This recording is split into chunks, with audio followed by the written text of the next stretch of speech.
welcome back, everyone. And thanks to all those who have joined us over the course of this extraordinary experience, already a riveting, in my view at least, a transformative experience. We're so lucky now as we pivot towards the midnight hour here on the East Coast in the United States, as we wake up across Europe and into Asia.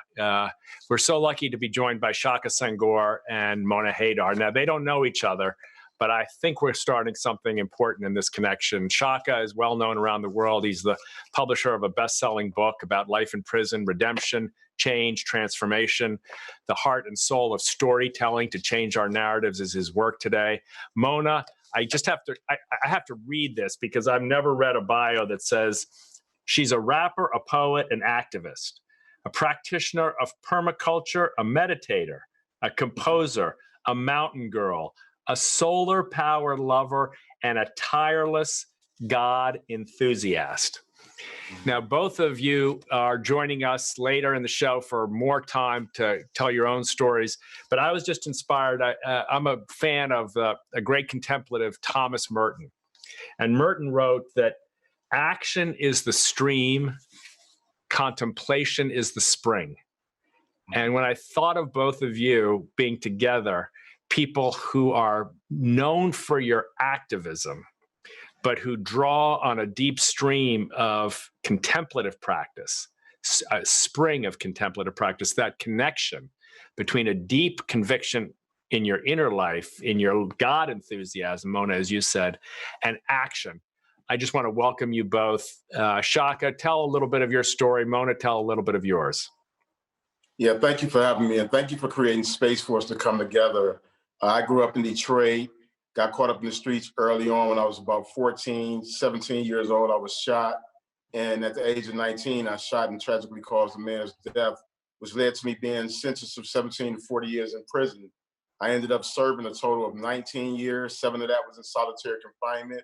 And it was like one of the darkest times of my life, but it was in that space that I actually found my deeper light and really began this journey of transformation where I use meditation, journaling, and just very transformative honesty, being really honest with myself about the decisions I have made and the things that have happened in my life.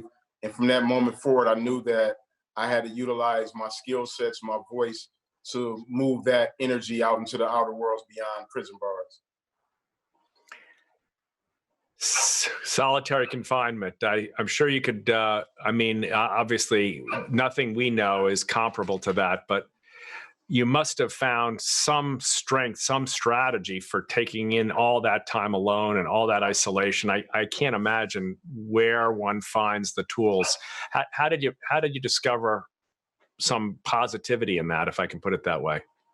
I was really fortunate to be literate and to have great mentors who guided me to amazing books that really helped me understand the practice of meditation, journaling, really centering myself in the moment as opposed to trying to, focus on the past or the future, which hadn't arrived yet. And so what I learned in that environment, that I can only control myself, my thoughts, my feelings, and that, if I can get through the pain of each moment, I can come out on the other side a better person. And I wouldn't have been able to do that without literature. It's one of the reasons that I became a writer, because I wanted to gift that to other young men and women who were going through some of the struggles that I was going through. Beautiful. Thank you for sharing that. Mona, you're going to kick us off at our purpose party in just a few minutes. But that bio says, I don't know, it says there's a lot going on for you in your life and in your world. Yeah, I think everybody's complex. It's just whether we admit it or not. So, I grew up as a young Arab Muslim girl in Flint, Michigan. I didn't fit in with the white kids, didn't fit in with the black kids, kind of our own little lane over there. And, at 23 years old, experienced a personal tragedy in my life. And it sent me actually to the top of a mountain. And on that top of a mountain where there's no running water in my home, I lived in a home made of mud and adobe. And New Mexico, this mountain in New Mexico, gave me my life back. Wow. It centered me. It allowed me to communicate with the earth and with God in a new way, without Wi-Fi. The ethers of energies that we don't see, like Wi-Fi running through my brain and my mind all the time. It's just clear up there on the mountain, you know, and you can just be free with a natural mountain spring coming down from that place. It's called Lama Foundation.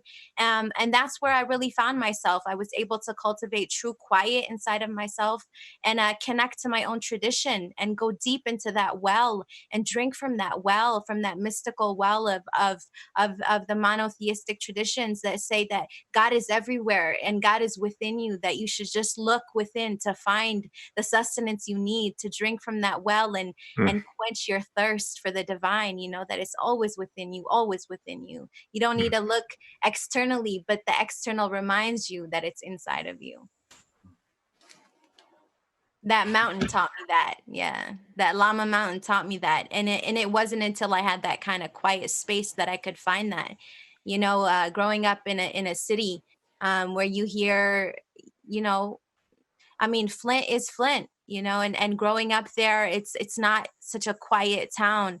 And you know, finding quiet, it's sacred. It's a sacred thing to cultivate that quiet inside of you, and you learn to do it in the midst of chaos too when you actually practice it. We're so lucky that both of you are going to have more time later on in this extraordinary experience. I wish we had a lot more time, but right now we're going to check out some young activists who are drawing on that inner wellspring, that peaceful breath, that moment to moment that Shaka just spoke of, and the capacity to be deep in your tradition and deep in your spirituality. Let's see the young people and what they're doing with that same kind of resilience.